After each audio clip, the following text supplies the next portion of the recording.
a little bit of a safety brief. Please watch your head and watch your feet as you're walking through here. This is an active construction site, and while everyone, except for some of our hardscape folks, have gone home for the day, they've done a great job of cleaning up, but right before you got here, they were hard at work doing their job. So this is very much in an active state, and it will be again tomorrow morning. So as you walk through, I want to ask you to pay special attention, like I said, to watch your head and watch your feet. And then also, some of the areas that we're going to walk through are very narrow, and I'll remind you of this again. But please don't reach out, and be careful not to brush up against any metal or anything like that. You're going to see rock work and things where we have lath and tie wire and things that are sharp to the touch. So we're asking that you're very mindful, especially as you're looking through your cameras, to watch your surroundings, okay? It's my utmost concern that we keep you safe and get you home. What you're looking at is the blueprints for the entire Penguin Trek experience. Now, when you start walking in this area, the old Expedition Cafe will get reopened. It used to have 3 eateries. Now it will have 4 options in there. You can see the penguins without going on the physical ride, but here we are walking back to the original track site. Main part of the park. So this is a pathway that was previously existing, but now, as you can see, there is so much more to see as you go on the Penguin Trek. This behind me is Launch 1. We have some images here I'm going to refer to, but Launch 1 is where you escape the icy trail inside. So you come out of what we call the show box, and you launch out at 31 miles per hour into this turn. This is an awesome view. I think it's going to be a great experience for guests both on the ride and off the ride. It has a lot of life to this area. As you can see, we're starting to plant landscaping out here and adding some plant palette that gives you a little bit of a mix of what is adjacent to us at Sea Light Stadium and the more evergreen palette that we have near Antarctica. So we're blending the areas as they all come together. To my left here, as you see, where is it? This is not the one that has the launch on it, so I'll refer to that and go back inside. I apologize. But these are some of the images that we're going to see as we go inside. This is concept art for all the rock work, scenic that you can see inside the building on our next stop. But you'll see on the launch coming out, our next stop will have something inside the launch. So you're going to see what happens just before you fly out of the building. After a brief 40-second showbox sequence where you get to see a penguin habitat and where they're living, you go through the chaotic ice fall, which forces you to escape the showbox, shoot out of the sequence, and come back on your snowmobile back into the station area, which is where we are heading into now. Is the showbox sequence with a giant, massive screen. Granted, none of this is fully completed, so as we walk through this space, you're going to see lots of unfinished walls, lots of wire cabling, which they'll eventually put lathe, which is basically like a steel mesh around it to form the inside of what you're looking at. Is basically a cave, a giant penguin cave, which will be retrofitted out with a massive screen that goes from floor all the way to ceiling to give you the feel that you were looking at an Antarctic vista. So you go out straight from the station on your snowmobile roller coaster, loop around to the right, and then you will get into the rock/ice fall, and then immediately exit out on the left-hand side of the show box. Finally made it. Welcome everyone. This is the show box, as we call it. So as we said before, this is an indoor-outdoor ride. You start out in the station as you begin your expedition, and the first place you the first place you dispatch into is over here, just behind you to my left. So that area I was showing you with the snowmobiles, and where we are today is basically right here. So if you see this U-turn, it looks a little cut off from the rendering, but on the right-hand side, that's where you've made the entrance into this room. So you've gone just past those snowmobiles, and so at this point, you are farther than anyone's gone on foot, right? So you've made it here in our snowmobile train, and where you stand today, it's going to be a giant screen. So if you look beneath you, you're going to see kind of a piece of tape on the ground that resembles where the screen is going to go.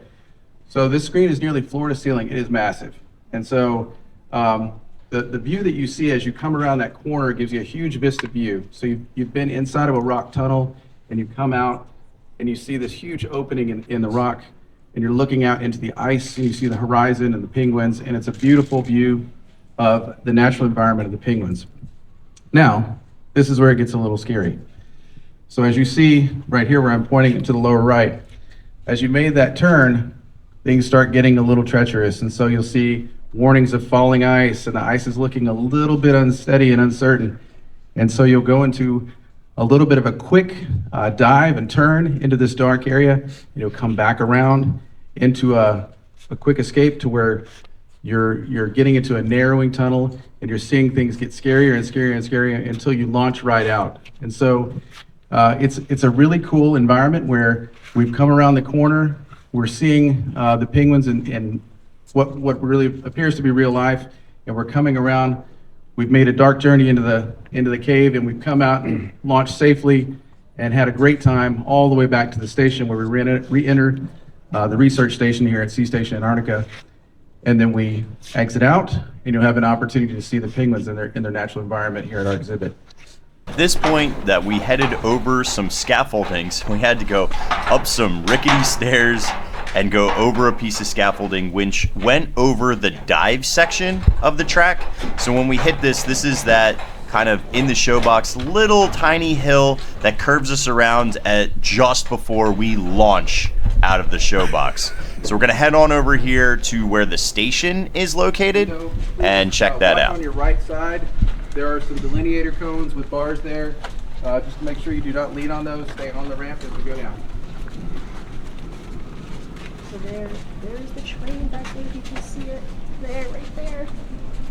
Now we are walking through the unfinished queue, so clearly you'll see lots of sheetrock work, but unfinished surfaces that will all get themed to this Antarctic base that we are going to be traveling through to go and explore and look at these penguins. Now again, you do not need to ride this family experience coaster, which you have to be 42 inches and be accompanied by somebody who's over 50 inches tall. However, it's going to be a beautiful way to experience not only an all-encompassing fun family attraction that goes 60 feet high, has some hairpin turns, so a little bit of thrill, a beautiful showbox and storyline, but then also get to enjoy the penguins themselves in the final exhibit. My name is Connor Carr. I'm a ride engineer for United Parks and Resorts, and we work on and we assist in work on the design and construction of all of the new rides at all the SeaWorld, Busch Gardens, and Sesame Parks. The queue will have theming in it. You will be walking into Sea Base, Sea Station Antarctica as you go through. So it will just be a more themed environment as you go through the queue and you board the coaster and you ride. We wanted to focus a lot on the on-ride show. So that is that show box that we just walked through. A lot of our show, and instead of a pre-show, we decided to really give that experience a lot of our focus, along with the ride experience afterwards, and then while maintaining the penguin habitat at the end. Is the big screen showing the big reveal of like the vista of the penguins? Is that a actual footage or is that CGI penguins? It's a combination of both. We did put a lot of care in there as accuracy. You know, our job here, both with United Parks and Resorts and SeaWorld, is to give our guests the best experience and to take them to those real world places that they may not be able to go. We really want to be able to give them those experiences that do exist on planet Earth, but obviously, as you know, not everyone can make that voyage down to Antarctica. We want to be able to take them there and show them kind of the beauty of our planet. And so with that, there was a lot of care and attention put in to the crafting of that video, using both real footage and implementing some to make it a little bit more exciting experience, and obviously those different nuances that come with building an attraction. But the goal is realism, is to show them really how incredible and beautiful the environment that we're trying to take them on an exciting adventure through is. Is there an estimate when you're going to start testing? Testing is ongoing. You know, a construction project like this is a very fluid process. You know, I would say that you could define testing at any point, right? You know, we're always testing the clearances, as many of you saw when you walk by the maintenance bay. You know, we do have 3 cars of 1 full train sitting on the track in the maintenance bay, obviously testing fit up and things like that. So we have begun that process. But right now it is a very fluid process for when, you know, there may be one making its first run or first course around the track. Walk us through the storyline from the beginning of the queue to when you get off and see the penguins. Absolutely. So when you first enter the ride, you are going to enter Sea Station Antarctica. You're going to enter through some beautiful rock work, as Clint mentioned earlier on the tour. We kind of take the ice and the environment, take you inside a little bit, and then you're going to enter the actual sea station and the research facility. You're going to see plenty of theming that kind of immerses you in that environment like you are down on one of the research bases in Antarctica. You'll then go into the loading bay or the station where your vehicle is waiting for you. Once you board that vehicle, you'll embark on the journey through the Antarctic landscape. You'll see the big vista of the Antarctic.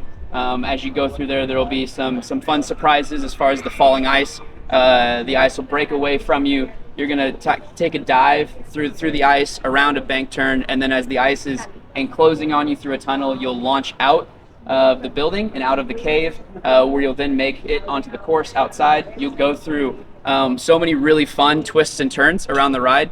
One of our biggest design criteria on this one is we wanted it to be fun and exciting for families, right? And so that may not be 200 feet in the air, tallest, fastest in the world, but we want a ride that everybody can ride. Those 42-inch kids are going to have a ton of fun on, and they're going to want to get off and they're going to want to say, let's go again, right? So there's a lot of fun elements on here, a lot of twists and turns. One of my favorite elements is just out of view, but it's actually called the uphill flip-flap. It's one of our favorite elements just because of the name. What you see behind here is actually called the jaw turn. So there's all these high banking elements, but nothing too intense, so it still maintains that fun family atmosphere and experience. Once you return to the station, you'll then exit and you'll get to see one of our most proud habitats here at SeaWorld, which is our penguin colony, and as everybody loves seeing those are definitely a key part of the experience. The show section is about 40 seconds, so you're really going to be in that show box. 40 seconds may not sound like a lot for a ride. That is actually a very substantial amount of time, and we're very excited about that. When you leave the building for launch 1, it'll be 31 miles an hour, and then max speed will be out of launch 2 up and over this jaw turn right here, and then it'll be a max speed of 43 miles an hour. And then, as we mentioned, the minimum rider height is 42 inches. We're really proud of that. It'll be one of the first coasters at this park that has that rider height, so we're really, really excited about that family experience that we're bringing to all of our guests. Peak track height is 65 feet. Yep. It's around 3 minutes, around a 3-minute experience, give or take. We have our obviously some things, in commissioning, you speed up, slow down to make sure that we do get those elements just right, but it'll be around a 3-minute experience. When you look at our soaring curve coming out of launch 1 over there, you may go, wait, that's taller, right? Or, it's higher up in the air. But as far as element wise goes, this is the 65-foot turn. That one's up on a hill, so that's why it definitely looks a little bit taller and higher. But yeah, the jaw turn behind us is 65 feet. Yep. I think this is going to be an unbelievable addition to already an amazing park. Thank you, SeaWorld, for having us out. And if you want to continue enjoying SeaWorld, check out this video right here.